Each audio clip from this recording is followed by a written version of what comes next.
Le puits des enfants de Dieu doivent être débouchés, mes bien-aimés. Oh, mes amis, le puits d'Abraham, ont-ils été bouchés par les Philistins dans ta vie, dans ma vie?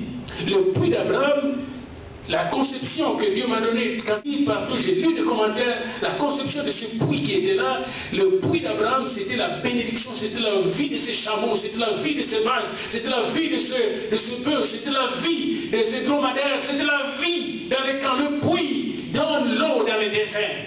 L'eau de vie, c'est l'eau de la bénédiction de Dieu. Oh, bien-aimés dans le Seigneur, c'est vous. Cette révélation de Dieu. Le puits d'Abraham, c'était le puits du salut. Es-tu vraiment sauvé dans ta vie? Le puits d'Abraham, c'est le puits de la sanctification. Il y a des problèmes qui sont avec nous dans la vie.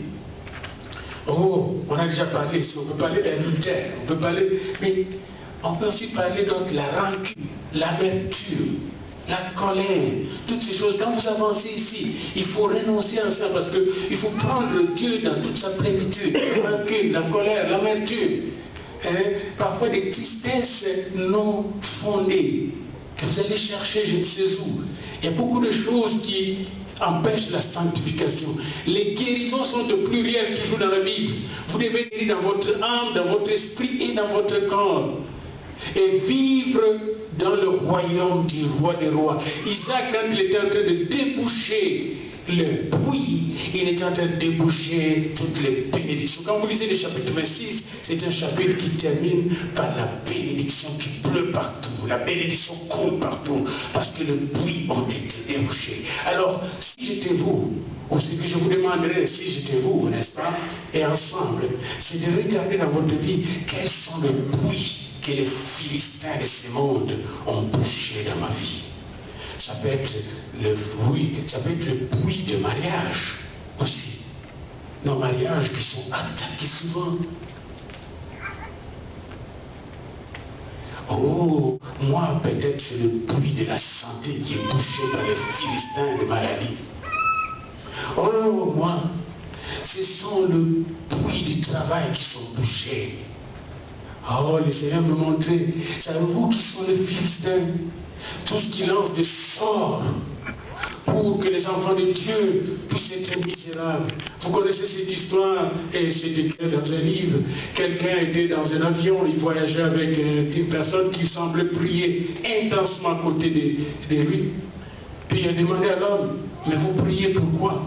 Et il dit, vous voulez bien que je vous dise? Il dit non. J'aimerais que tu me dises oui.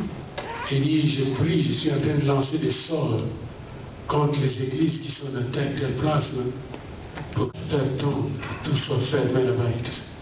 Et il parlait à un pasteur qui était à côté. Vous ne savez pas combien de gens du monde servent l'ennemi et sont contre vous, sont contre vos enfants, sont contre vos petits-enfants et veulent boucher vos puits de bénédiction. Mais maintenant, laissez-moi vous dire une chose. Ça, c'est une première nouvelle, mais ce n'est pas la bonne nouvelle. La bonne nouvelle, comme Isaac, notre père, nous avons reçu l'autorité de déboucher le puits. Nous pouvons le déboucher au nom de Jésus-Christ, Nazareth. Amen.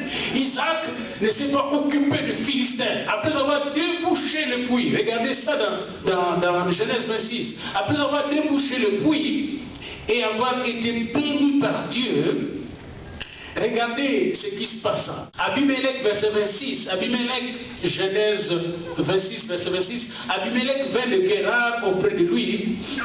Et Isaac lui dit, mais pourquoi venez-vous auprès de moi? Et il répondit, nous voyons que l'Éternel est avec toi. C'est pourquoi nous disons qu'il est un serment entre nous et toi. Tu es béni de l'Éternel.